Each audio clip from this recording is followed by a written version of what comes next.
우리가 담대하여 원하는 바는 차라리 몸을 떠나 주와 함께 있는 그것이라.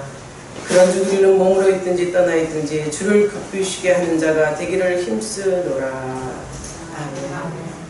주님을 사랑하고 주님 뜻대로 살기를 소망하는 믿음의 백성들이 오늘도 주님을 기쁘시게 하는 축복의 시간이 되게 하여 주옵소서. 성령의 역사가 교회의 부흥으로 그릴 듯 일어날 것을 믿사오니 우리 성도들이 마음의 평안과 위로가 그야말로 성령 충만함으로 나타나 주를 위해서, 교회를 위해서, 또한 하나님의 나라를 위해서 충성할 수 있는 믿음의 주인공들이 되게 하옵소서. 주님이 함께 하십니다. 성령의 역사를 이루시옵소서. 예수님의 이름으로 기도하옵나이다. 아멘. 할렐루야. 아멘. 오늘도 은혜 안에 살면서 여러분의 삶이 하나님의 성령의 역사가 온전히 나를 장악하고 붙잡고 쓰신다고 생각하시는 분, 아멘 합시다. 아멘. 아멘이 작아. 성령님의 붙들림 받아 쓰임 받는 자들이 아니세요? 붙들림 받으시죠? 아멘. 성령의 역사 일어나죠? 아멘. 오늘도 성령의 역사가 말씀을 통해서 저와 여러분에게 전해지며 어찌할꼬 통의 역사가 일어나기를 소망합니다. 그래서 그 어찌할꼬 회개하는 자들이 교회를 부흥시키죠. 하나님의 뜻을 이루기 위하여 충성하죠. 아시겠습니까? 네. 그럼 오늘 은혜 받으실 말씀 받읍시다. 은혜 받으실 말씀은 사도행전 2장 37절부터 47절까지 저와 여러분이 은혜 받고자 교독하겠습니다. 그들이 이 말을 듣고 마음에 들려 베드로와 다른 사도들에게 물어 이르되 형제들아 우리가 어찌할꼬 하거늘 베드로가 이르되 너희가 회개하여 각각 예수 그리스도의 이름으로 세례를 받고 지혜 사함을 받아라. 그리하면 성령의 선물을 받으리니 이 약속은 너희와 너희 자녀와 모든 먼 데 사람 곧 주 우리 하나님을 얼마든지 부르시는 자들에게 하신 것이라 하고 또 여러 말로 확증하여 말하여 이르되 너희가 이 배역한 세례에서 구원을 받아라 하니 그 말을 받은 사람들은 세례를 받으매 이날의 신도의 수가 3,000이나 더하더라. 그들의 사도의 가르침을 받아 서로 교제하고 떡을 떼며 오로지 기도하기를 힘쓰니라. 사람마다 두려워하는데 사도들로 말미암아 기사와 표적이 많이 나타나니 믿는 사람이 다 함께 있어 모든 물건을 서로 이용하고 또 재산과 소유를 팔아 각 사람의 필요를 따라 나눠주며 날마다 마음을 같이하여 성도의 모이기를 힘쓰고 집에서 떡을 떼며 기쁨과 순전한 마음으로 음식을 먹고 함께합니다. 하나님을 찬미하며 또 온 백성에게 칭송을 하더니 주께서 구원받는 사람을 날마다 더하게 하시니라. 아멘. 성령의 역사는 이렇게 교회를 부흥시킵니다. 아멘. 오늘 말씀에서 교회의 부흥을 여러분 눈에 펼쳐지지 않으세요? 교회의 부흥의 역사가 성령 충만합니다. 성령 받은 베드로의 설교를 통해서 수많은 사람들이 3,000이나 되는 사람들이 말로 3,000이지 3,000이라는 숫자를 지금 이 시대는 3,000이라는 숫자가 작을 수 있어요. 그러나 적은 무리가 아닙니다. 3,000명이 회개를 하고 들어왔다? 예수님이 부활 후 40일을 성체로 이 땅에 계셨어요. 그리고 승천하시지 40일을 계셨고 승천하신 후 열흘 후에 이들에게 약속한 성령을 보내주신 그 사건이 오순절 성령 강림 사건입니다. 오순절 성령 강림 속에 이 성령을 대망하던 많은 사람들, 왜? 예수님께서 성령을 보내주시겠다고 약속하셨잖아요. 그 약속한 성령을 대망하고 기다리던 자들은 어떻게 했어요? 마가다락방에 모여서 정말 성령 받기를 앙망하면서 기도했어요. 대망했다 그랬죠. 성령 받기를 강림 사건 속에 성령 받기를 대망하던 120문도의 120문도라고 해야 돼요. 120문도가 사도들에게 급하게 사도들과 그 120문도에게 급하게 성령 강림 사건이 어떻게 일어나요? 불같은 성령의 바람과 같은 성령의 그 역사가 그들에게 나타나셨잖아요. 이것이 성령 강림 사건이면서 이것이 교회 탄생을 의미합니다. 성령 받은 자들이 교회를 위해서, 하나님 나라를 위해서 담대히 증거할 수 있었다고 말하고 있지 않습니까? 이것을 보게 되면 성령 강림절이 그야말로 교회 설립과 불가분의 관계가 있는 것을 볼 수 있습니다. 성령 강림의 사건 속에 교회가 부흥되고 교회가 세워지는 사건을 본다면 교회의 설립도 성령의 역사로 세워진다는 사실이죠. 지금 이 시대에 많은 교회들이 세워지고 있어요. 많은 주의 종들이 배출되고 있죠. 사람의 힘으로 되는 것이 아니라 성령의 힘으로, 성령의 역사로 교회가 세워지고 주의 종이 세워지고 많은 이들이 교회를 세워갑니다. 이것이 성령의 역사라는 것이죠. 오순절 강리하신 성령께서 예루살렘의 지상의 교회를 첫 번째 세우잖아요. 예루살렘의 지상의 첫 번째 교회를 세워. 우리 주님이 이 땅에 계셨을 때 교회 세우셨나요? 교회 세웠다는 소리 못 들었죠? 성경에도 주님이 이 땅에 계실 동안 교회를 세웠다는 말씀은 없습니다. 다만 성령을 보내셔서 예루살렘에 성령께서 성취하시게 만든 자. 그래서 지상의 교회를 세우시고 세운 것으로 끝나는 것이 아니에요. 계속 유대와 사마리아와 땅끝까지 이어 주님의 교회를 세워가고 있습니다. 사랑하는 성도 여러분, 성령 받은 사람들이 교회를 세워가면서 부흥을 이루는데 추석이 되죠. 그 중에 사도들의 역사에 큰 비중이 나타나고 있어요. 그러면 사도들이라고 한 사람들이 누굽니까? 우리 주님과 함께 동고동락한 사람들이에요.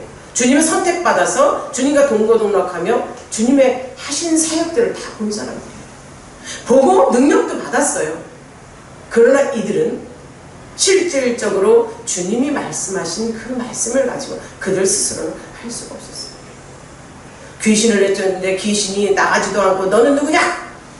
이렇게 말한 적도 있다고 사도들은 예수님 앞에 와서 전도 나갔다 와서 그런 말을 하더이다 하고 말도 하잖아요.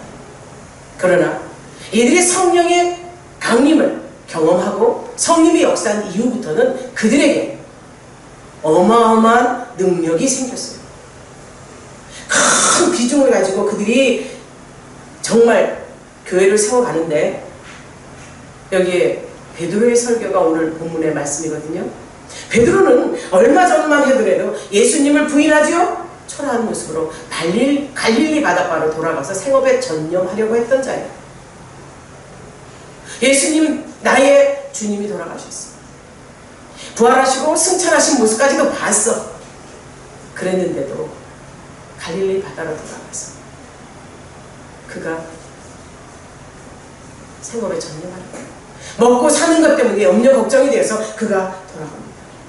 주님께 특별한 은총을 받은 자였어요. 아주 특별한 은총을 받았죠? 그럼에도 불구하고 씻을 수 없는 오점을 남긴 어리석은 베드로의 모습, 연약한 그의 모습. 그러나 그 속에 남아있는 열정과 그 속에 남아있는 사랑, 그것을 성령이 쓰십니다. 비록 연약한 모습의 주님을 부인했으나 성령을 받고 난 이후에 그에게 남아있던 주님을 사랑하던 마음, 열정, 그것이 회개로 그를 돌이키게 만들었어요. 주를 믿노라 하다가 실족한 사람들에게도 여기에 찔림이 계속 있는 사람은 돌아올 가능성이 큽니다. 그러나 주를 믿고도 찔림도 아니고 돌아갔어도 찔림도 아니요, 믿어봐야 그저 그렇더라, 여기 어찌하고 나타나지 않는 사람, 주님을 쫓아다니며 주님의 모든 것을 봤는데 내가 부인했던 나의 모습, 그런데 주님을 향한 아직 열정과 사랑은 여기 남아있어. 주님의 부르심에 가차없이 일어났던 베드로의 모습, 이것이 성령의 사건이요 성령의 역사인 줄 믿으시기를 바랍니다. 성령이 아니었으면 베드로가 이렇게 일할 수가 없었죠. 주님의 부활하시고 승천하시는 모습을 보고 그는 즉각 성령 받기를 사모했어요. 주님의 약속이었기 때문에. 부인했던 그가 이제 하나님 앞에 돌아와 은혜를 받고 용기와 뜨거운 열정을 쓰시는 그 성령의 역사로 회개하고 돌아와서 하나님 앞에 쓰임 받습니다. 회개하고 돌아온 베드로를 쓰시는 성령님의 역사 속에 이의 설교가 믿지 않는 자들, 믿는 자들, 유대교인들 모든 이들에게 정말 뜨겁게 역사하는 현장 속에 오늘 본문의 말씀을 저와 여러분들은 어떻게 받아들여야 될까요? 내가 과연 설교를 받으며 하나님의 말씀을 받으며 말씀 앞에 책망을 받으며 내가 회개하고 있는가? 말씀을 들어도 저건 내 말씀이 아니야, 그저 주시는 하나님의 메시지일 뿐이다 생각한다면 여러분들은 여기 성령의 감화 감동이 사건이 일어나지 않습니다. 그저 예배 시간에 지켜야 되고 예배 시간에 하나님의 말씀이 선포되고 내가 교회에 안 오면 어찌할꼬 이거보다는 교회는 어딘지 모르게 찝찝해서 이런 말씀을 듣고 있다면 이 시간 여러분 나의 생각을 내가 가지고 있는 이 성령의 역사가 일지 않는 내 마음을 하나님 앞에 토로하고 회개하십시오. 회개하십시오. 회개할 때 하나님께서 들어 쓰십니다. 회개의 역사 속에 그는 많은 이들에게 설교할 수 있습니다. 몰려드는 모든 유대인들과 예루살렘에 거하는 모든 사람들을 향하여 성령의 역사를 설교하고 있죠. 성령의 역사를 말하고 있습니다. 근데 이들에게 몰려들었던 많은 이들 그들이 이 말을 듣고 37절에 그들이 이 말을 듣고 마음에 찔려 했다 했어요. 여기서 그들이 누구냐? 요한복음 9장 22절에 가면요 복음을 적대하는 유대인들로 말하고 있어요. 그들은요 예수를 그리스도의 시인하는 자들을 출교시킬 정도로 예수를 말하지 못하겠어요. 은혜 받고 성령 충만한 자들의 그 말을 듣지 않으려고 합니다. 또한 사도행전 13장 16절에 가면 이스라엘 사람, 그저 이스라엘 사람, 또 하나님을 경외하는 모든 사람들을 말한다고 했어요. 그들이 이 말을 듣고 마음에 찔려. 이 베드로의 설교가 어떤 설교였어요? 베드로의 단순 해명이 아니었어요. 이 해명이 아니라 하나님의 권능, 하나님께서 어떤 역사를 하시고 하나님께서 이 온 세계 우주 만물을 창조하신 그 하나님의 권능, 전지전능하신가, 그리스도의 복음, 우리를 향하신 하나님의 그 사랑과 은혜, 기쁨의 소식, 그리스도의 복음과 성령의 역사를 그야말로 총괄적인 설교를 하고 있는 거예요. 삼위일체 하나님을 증거하는 말씀입니다.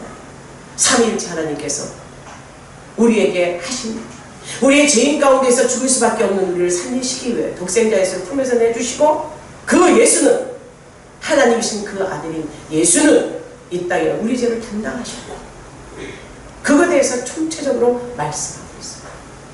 그리고 그 일을 성령을 통해서 다시 오셔서 우리에게 나 같은 학문 없는 자도 쓴다고 이런 말하고 있잖아요. 베드로가 세상 학문이 없는 지식이 없는 자라고 했잖아요. 그러나 예수님이 세우신 대학교의 수재자예요. 1등 졸업자예요. 예수님이 하신 말씀을 그야말로 성령의 능력으로 권능을 받아서 최고의 역량을 발휘한 제자입니다. 이 베드로의 설교를 듣고 많은 사람들이 그의 설교 속에 회개하고 있어요. 그 많은 사람들은 그들은 물론 예수님께서 이 땅에 오셔서 십자가에 달리심을 받아요. 처형당하는 것도 봅니다. 조롱당하고 매맞고 찔리고 처형당하고 그리고 살아나신 부활도 경험했어요. 그리고 예수님께서 살아나셔서 하늘에 오르시는 승천의 사건도 알고 있어요. 알고 있습니다. 알고 있다는 거예요. 그러나 알고만 있을 뿐이지 이것이 인류 구원의 대역사라는 사실을 알지 못합니다. 깨닫지 못합니다. 하나님의 깊으신 뜻을 알지 못하는 거예요. 눈에 보이는 현상만 보고 있죠. 다시 오실 예수님에 대해서 알지 못해요. 우리를 구원을 보시하신 하나님의 계획이 부활하시고 승천하시고 끝난 것으로 알고 있는 그들에게 성령의 역사, 성령이 오셔서 그들을 변화시키고 성령이 오셔서 담대하게 만들고 성령이 오셔서 배우지 못한 그에게도 하나님의 세계를 펼치고 있다는 사실을 그는 설교합니다. 본 거로 안 거로 믿었다는 거로 끝난 것이 아니라 구원의 대역사를 이루시는 총체적인 하나님의 사역을 설교하고 있습니다. 그런데 이 말씀을 드리며 베드로의 설교 속에 많은 사람들이 놀래요. 맞아? 저가 학문 없는 자인 줄 알았더니 어찌하여 놀래죠?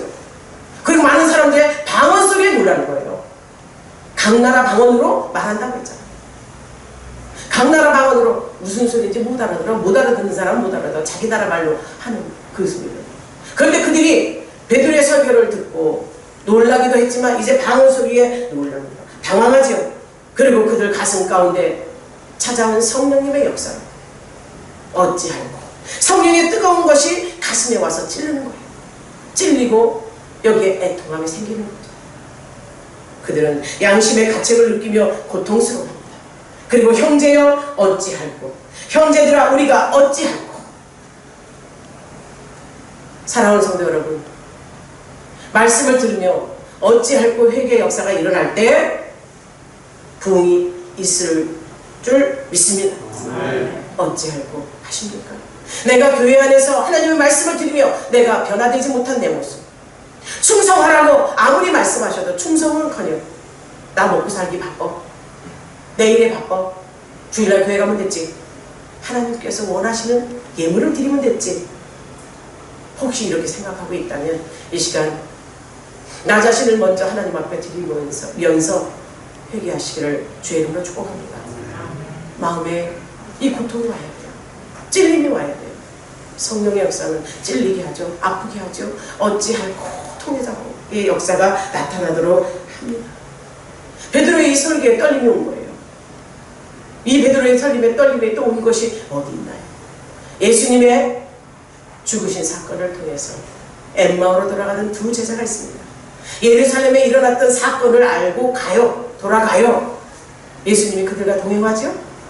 동행하면 어떻게 해요? 성경을 풀어주시잖아요. 성경을 풀어줄 때 그들 마음에 뜨거움이 일었다 했어요. 뜨거움이 일어서 그들이 어떻게 됩니까? 다시 자기의 자리로 돌아가서 자기의 사역을 감당한다. 이것이 성령의 역사예요. 뜨겁게 느꼈다면, 회개했다면 내 맡은 일을 최선을 다한다는 거죠. 사랑하는 성도 여러분, 정녕 하나님께서 우리를 찾고 말씀 앞에 회개하고 돌아와서 충성하라고 말씀하신다면 그럴 능력이 성령의 능력을 덧입어서 성령의 능력으로 여러분이 변화되기를 소망합니다. 그렇게 돌아오십시오. 돌아와서 일하십시오. 하나님 나라를 위해서, 내 영혼의 때를 위해서 일할 수 있는 능력들이 여러분에게 있기를 바랍니다. 근데 회개는 어떤 때 하느냐? 아까 말씀드렸죠? 36절의 말씀을 보면 그런즉 이스라엘 온즉 확실히 할지 너희가 십자가에 못 박은 이 예수를 하나님이 주와 그리스도가 되게 하셨느니라 하신 이 베드로의 설교를 들어요. 회개가 설교를 들을 때, 설교 말씀을 들을 때 회개가 일어납니다. 또 책망의 말씀을 들어요. 잠언서 1장 23절에서 그랬어요. 어리석은 자들, 거만한 자들, 또 미련한 자들, 하나님을 아는 지식을 알지 못하는 자들, 이들이 나의 책망을 듣고 돌이키라. 보라 내가 나의 영을 너희에게 부어주며 내 말을 너희에게 보이리라. 책망을 들을 때 달게 받으라는 거예요. 어리석은 자, 교만한 자, 완고한 자, 이들은 누구예요? 하나님을 떠난 자들, 하나님을 멀리하는 자, 하나님을 모르는 자들이에요. 성도 여러분, 하나님을 찾고 찾읍시다. 하나님을 압시다. 하나님을 알고 하나님 뜻대로 살기를 소망합시다. 고린도서 7장 10절에서 그랬어요. 하나님의 뜻대로 근심할 때 구원에 이르는 회개를 하게 된다. 하나님의 뜻을 근심하는 것이 우리의 영혼이 사는 거예요. 하나님의 뜻이 무엇인지 모르고 천방지축 내 맘대로 내 뜻대로 내 계획대로 먹고 살고 죽으면 천국 가겠지? 착각입니다. 하나님께 마음을 쏟고 기도하며 하나님의 뜻을 구하는 저와 여러분이 됩시다. 하나님의 뜻은 뭐라 그랬어요? 우리에게 천국을 주기 위한 계획이 있다는 거예요. 우리에게 더러움이 아닌, 저주가 아닌, 멸망이 아닌 천국을 주고 영생을 주고 아름다움을 주고 기쁨을 주고 감사를 주겠다 하시는 거예요. 여러분의 삶 가운데 감사가 일어났다면, 기쁨을 잃고 있다면 하나님 앞에 근심합시다. 하나님 앞에 근심합시다. 회개를 왜 합니까? 내가 살아야 되기 때문에 회개하죠. 로마서에 가면은요, 모든 인간이 다 죄인이기 때문에 멸망받아 저주받아 죽는데 그렇게 돼야 되겠습니까? 회개해야죠. 회개하고 돌이킨 자는 주님이 받으신다고 했어요. 주 예수 그리스도의 이름으로 회개한 자, 돌이켜오는 자 누구도 막지 않는다 했습니다. 죄인에게 회개를 해야 되고 회개해야만 죄사함을 받기 때문에 내 죄를 자백하고 우리의 죄를 미쁘시고 의로우신 그 주님께서 우리의 죄를 예수 그리스도의 보혈의 피의 능력으로 구속하사 하나님의 자녀 삼아주십니다. 사랑하는 성도 여러분, 저와 여러분은 회개해야 삽니다. 회개해야 삽니다. 주님 앞에 구속함을 입어야 돼요. 죄사함의 속량을 받아야 돼요. 그래야 우리가 삶의 길이 열립니다. 회개합시다. 회개해야 성령의 역사로 형령이 일하던 누차 말씀드립니다. 그릇이 더러우면 밥지거기, 고춧가루 이런 지저분하게 다 묻어 있으면 밥그릇을 밖으로 쓸 수 없어요. 그 그릇의 역할을 해야 될 것이 더럽고 설거지가 되어 있지 않다면 쓸 수 없습니다. 이와 마찬가지로 우리가 성령이 일하시도록 깨끗한 그릇으로 우리를 비워놔야 됩니다. 내 안에 거하시는 성령님이 내 안이 더러워서 못 견디시겠다고 한다면, 쓰시지 않겠다고 한다면 버려진 자가 되는 겁니다. 내 안에 계신 성령님이 일하지 않고 어떤 감화감흥도 역사도 하지 않는다면 저와 여러분 죽은 모습이에요. 죄의 싹은 사망이라고 했습니다. 더러움을 잃는 길은 회개밖에 없습니다. 회개합시다. 아멘. 이 회개가 일어날 때 교회에 부흥이 일어난다고 우리 37절 42절에 나가잖아요. 어찌할꼬 할 때 베드로가 이럽니다. 너희가 회개하여 각각 예수 그리스도의 이름으로 세례를 받고 죄사함을 받으라. 그리하면 성령을 선물로 받으리니. 성령을 선물로 받으면 성령이 우리를 통해서 일하신다고 했잖아요. 성령이 저와 여러분을 들어서서 사용하신다고 했잖아요. 성령 세례 받아서 성령의 역사로 저와 여러분의 교회 부흥의 주인공이 됩시다. 우리나라도 교회 부흥이 언제부터 일어나냐? 1907년도에서 1930년도에 회개운동이 교회의 부흥을 이루었다고 교회사는 기록하고 있습니다. 이때가 평양 대부흥이라고 그러죠. 1907년도에 평양의 장대교회에서는 1월 1일부터 10일까지 부흥회를 하는 거예요. 이때 부흥회는 한두 시간의 부흥회가 아니에요. 10시간이기도 하고 밤을 새우기도 하고 그렇게 부흥회를 하는데 그날 마지막 날 그 교회 장로인 길선주 장로가 회개의 역사를 불을 일으켰죠. 길선주 장로가 많은 사람들 앞에 고백을 하는 거예요. 자기가 지은 죄를 토로해놓고 눈물을 거의 성도들 앞에서 회개하죠. 나는 나쁜 놈입니다. 죽일 놈입니다. 힘들고 어려운 상황에 있는 친구의 아내, 친구가 죽음을 당했어요. 그 죽음 당한 친구의 아내의 그 재산을 정리하면서 그 미망인의 재산 얼마를 감췄어요. 내 사리 사욕을 위해서 그것을 썼습니다. 잘못됐습니다. 나는 죽을 놈입니다. 그렇게 해가면서 그는 많은 사람들에게 자기의 죄를 회개했어요. 그 회개가 일자마자 그 온 교회에 예배드리던 부흥회를 하던 많은 사람들의 통해 자복의 역사가 일어나기 시작해요. 나도 누구 걸 훔쳤습니다. 누구를 죽였습니다. 마음으로 미워했습니다. 수없는 회개가 일어나기 시작합니다. 그리고 서로를 붙잡고 부둥켜 내가 집사님을 미워했어. 장로님을 미워했어. 이래가면서 서로 회개 역사가 일어나며 이렇게 회개할 때 성령이 강하게 임재하여서 이 회개 운동이 전국으로 번져갑니다. 교회 부흥은 회개 운동 속에 열매로 맺혀짐을 믿으시기를 바랍니다. 한국 교회가 그렇게 부흥되다 교회사는 적고 있다는 거예요. 사랑하는 성도 여러분, 이처럼 회개 소리가 교회에서 끝이지 않을 때 교회가 부흥합니다. 교회가 부흥합니다. 회개합시다. 회개합시다. 그런데 또 회개라는 것을 해놓고 똑같은 죄를 다시 번복하는 회개 역사가 아니에요. 내가 지은 죄를 통하고 회개했어. 다시 그 죄를 짓지 않도록 노력해야죠. 인간인데 다시 지을 수 있습니다.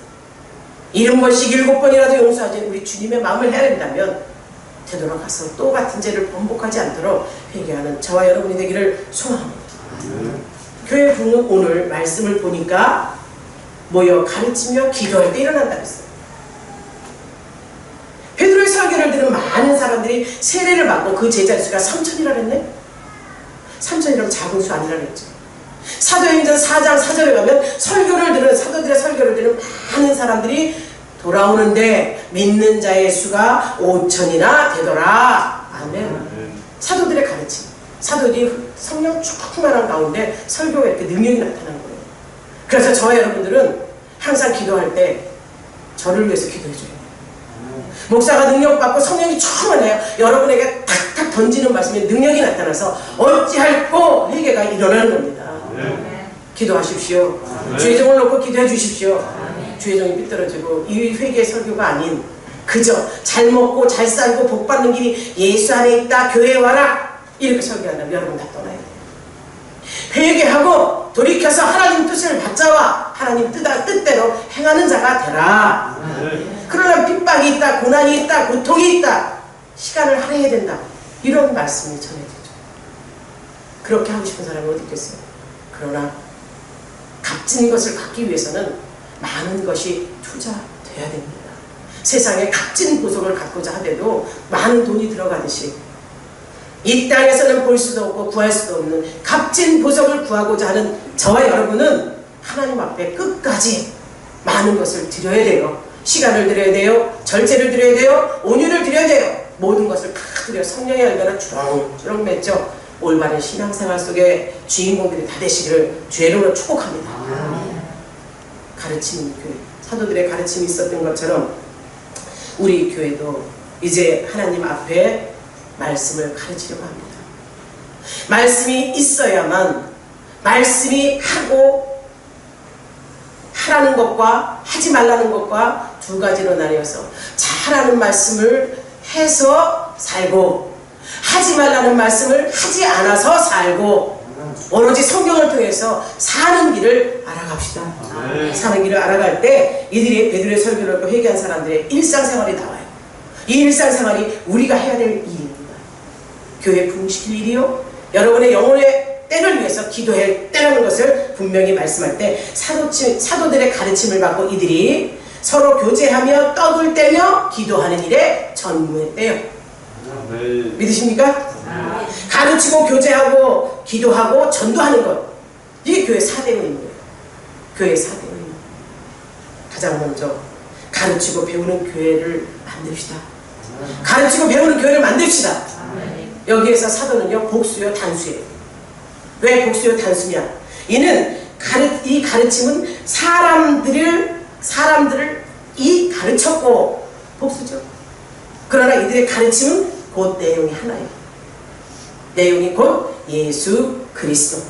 예수 그리스도의 십자가의 부활은 복음이라는 것이 그 교훈의 통일성을 의미합니다. 진정 하나님 앞에 사도된 도리를 다하도록 저를 위해서 기도해 주시고 능력 받으라고 간구하는 기도 속의 주인공이 되시기를 소망합니다. 일시적으로 예루살렘 교회의 가르침은요, 사도들을 통해서 가르치게 됐어요. 세워진 이 교회의 사도들의 가르침은, 이 가르침은 무엇일까요? 이때는 신약성경에 기록되지 않은 때예요. 신약성경에 기록되지 않은 때에 당시 그 때를 비추어 볼 때 구약성경을 가르쳤겠지. 구약성경을 가르치고 예수님께서 살아계셔서 예수님이 하신 그 일, 예수님의 복음, 그분이 오셔서 하신 일이 뭐예요? 가르치고 전도하고 귀신 내쫓고, 예수님의 이 3대 사역에 병 고치는 사역 했잖아요. 예수님의 교훈들을 가르쳤을 것으로 봅니다. 가르치는 것은 천국을 가르쳤죠. 기도하고 또 전도하고 이 모든 것은 영혼을 위한 것을 가르쳤죠. 귀신을 내쫓는 것, 그의 죄에서 포로되어 있는 그들을 해방시키는 자유를 허락하십니다. 그 교훈을 가르쳤어요. 사랑하는 성도 여러분, 성령의 조명을 받아서 제자들이 이렇게 많은 사람들을 가르쳤다는 이 사건 속에 우리는 무엇을 생각합니까? 성령 받아서 나에게 말씀이 역사하고 내가 가르치는 자로 설 수 있기를 도전하십시오. 내가 아는 것, 전하고 싶어서 견딜 수 없어야 되는 거 아니겠습니까? 이 예루살렘 교회의 배우는 자세를 현대교회의 성도들, 아니 우리 열린교회 성도들이 배워야 될 줄 믿습니다. 배웁시다. 성경 배웁시다. 교회 생활 둘째 요소가 서로 교제했다 그랬어요. 떡을 뗐다 그랬어요. 요한복음 13장 34절에서 주님은 우리들에게 서로 사랑하라고 명했어요. 고린도서 12장 27절에서 그리스도 안에서 서로 한 몸이므로 같은 믿음을 가지고 서로 한 성령으로 한 소망을 가지고 교제하라고 말씀하고 있습니다. 한 성령으로 각 지체들이에요. 한 믿음으로 각각의 믿음이 하나의 믿음이에요. 누구를 향한 믿음인가요? 예수 그리스도를 향한 믿음이에요. 초대교회 교회는요 형제와 같은 마음으로 서로 모여서 서로 함께 무리를 이루었을 때 교제가 이루어졌습니다. 지금은 너, 나, 우리 이것이 사분되라는 것을 볼 수 있어요. 한데 모이는 것도 못하게 하지. 무리 적은 소그룹으로 모이는 것도 할 수가 없잖아요. 상황과 현실. 그러나 마음으로 믿어 입으로 행하는 우리 모두가 됩시다. 또 사랑합시다. 그 명령 앞에 순종합시다. 사실 교회는요 한 무리가 될 때 참 교회가 돼요. 너 따로 나 따로 생각해 보세요. 머리가 컨트롤하고 지시를 하는데 손은 내가 잘났다, 발은 내가 잘났다, 앞으로 갔다 뒤로 갔다 빠꾸하고 빠꾸가 그거지? 막 좌우로 지멋대로 논다면 온전하겠어요. 그거와 똑같습니다. 교회 머리 되신 예수 그리스도 그분의 명령에 따라서 각 지체들은 하나 일사불란하게 움직일 때 참된 교회가 되는 거예요. 서로 사랑하라고 명령하고 교제하라고 떡을 떼라고 명령하면 교제하고 떡을 떼며 감사하는 우리 모두가 되기를 주의 이름으로 축복합니다. 사랑의를 가진 교제가 이루어지므로 교회는 본질적인 소명을 감당합니다. 지금 메말라진 세대죠. 각자 따르죠. 그러나 하나님이 최고의 기뻐하는 교회가 사랑의 교회요 함께하는 교회입니다. 우리 열린교회 사랑의 교회로 만들어 갑시다. 만듭시다. 세 번째가 기도에 힘씁니다. 기도하십니까? 기도합시다. 기도합시다. 상황과 여건이 기도할 상황이 못 된다? 아니죠. 성령은요 무시로 수시로 때때로 어느 곳에서든지 기도시킵니다. 마음을 쏟고 그분께 올인하면 어느 곳에서든지 아픈 사람 딱 쳐다보면 기도 나오죠. 생각 속에 온 죄가 들어오면 그것을 물리치는 기도 나오죠. 내 앞에 힘들고 어려운 아픈 사람 보면 주머니 거 꺼내주고 싶은 마음에 기도가 나오죠. 기도할 수 있는 여러분이 되기를 소망합니다. 기도는 초대교회 일상의 가장 중요한 요소 가운데 하나였어요. 그들이 모여서 기도하고 함께 힘을 모아 하나님 나라를 위해서 그들이 끝까지 했던 그것을 볼 때 예루살렘 교회는요 사도들의 가르침을 받고 서로 교제하며 떡을 떼었을 뿐 아니라 기도했던 교회, 그 교회를 우리 교회로 만들어 갑시다. 여호와께 능력을 구하는 것이 기도예요. 죄사함을 받기 위해 사는 것이 기도예요. 주의 계명을 지키기 위해 사는 것이 기도입니다. 기도에 전념합시다. 믿음으로 하나님의 뜻을 구하며 성령의 도움으로 기도해야 돼요. 기도하다 보면 할 게 없다는 사람들이 있죠. 그래도 성령님께 은혜 보세요. 엊그저께 놀란 일이 여러분들에게 할 말은 아니지만 놀라운 얘기를 들었어요. 어떤 목사님 얘기예요. 비아냥하는 소리가 아닙니다. 하루에 기도 얼만큼 하느냐는 얘기를 듣는데 새벽 기도하고요, 저녁 기도하고요. 그럼 도대체 몇 시간씩 하는 거예요? 글쎄요, 채 5시간 이상은 하겠죠? 미쳤네. 이런 소리 들었어요? 아니 기도하려고 어떻게 살아? 어떻게 묵상합니까? 난 놀았네. 미쳤네. 놀았네. 죽어야겠네. 많은 사람들이 웃었어요. 그 목사님 얼굴을 쳐다보면서 불쌍하다. 기도할 게 없어서 자기는 기도 못한대요. 하나님 감사해요. 끝났잖아요. 감사는 모든 것을 다 해결해 준대요. 이게 맞습니까? 여러분들도 그렇게 기도하십니까? 여러분들은 하나님 앞에 할 말이 많은 사람들이 되시기를 주의 이름으로 축복합니다.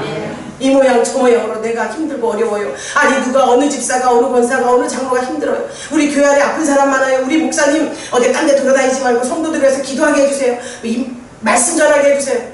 이런 게 할 일이 얼마나 많습니까? 미쳤네. 그 소리를 들으면서 여 가슴이 울림이 오더라고요.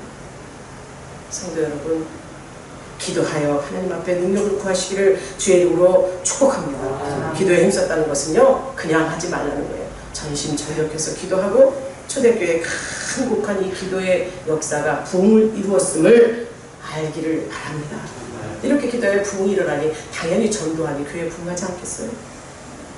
받은 사랑, 받은 은혜, 세상에 이길 힘을 없는 걸 알아요. 그러나 주님을 의지하여 세상을 이길 힘을 얻을 때 뭐 두려움이 있겠어요? 아무리 잡아 죽인다 해도 전도회로 나가죠. 기도해서 힘을 얻어서 능력 얻었으니 이제 해야 될 일이 이들의 일상생활이 전도로 나타나서 교회 부흥을 이루었다는 겁니다. 우리 교회 부흥해야죠. 부흥해야 되는 거 목표지요? 우리 교회가, 예루살렘 교회가 이렇게 배우는 교회, 교제하는 교회, 기도하는 교회, 전도하는 교회였던 것을 본받아서 우리 열린교회 다시 한번 섭시다. 다시 한번 회복됩시다. 열심으로 전도했을 그때를 생각해보세요. 지금은 마음껏 전도할 수 없습니다. 많은 사람 만나서 대면하기도 힘든 세상이에요. 그러나 관계전을 할 수 있지 않습니까? 여러분 옆에 이웃이 믿지 않는 자 있으시죠? 하나도 없나요? 믿지 않는 사람이 부지기수예요. 그들을 전도합시다.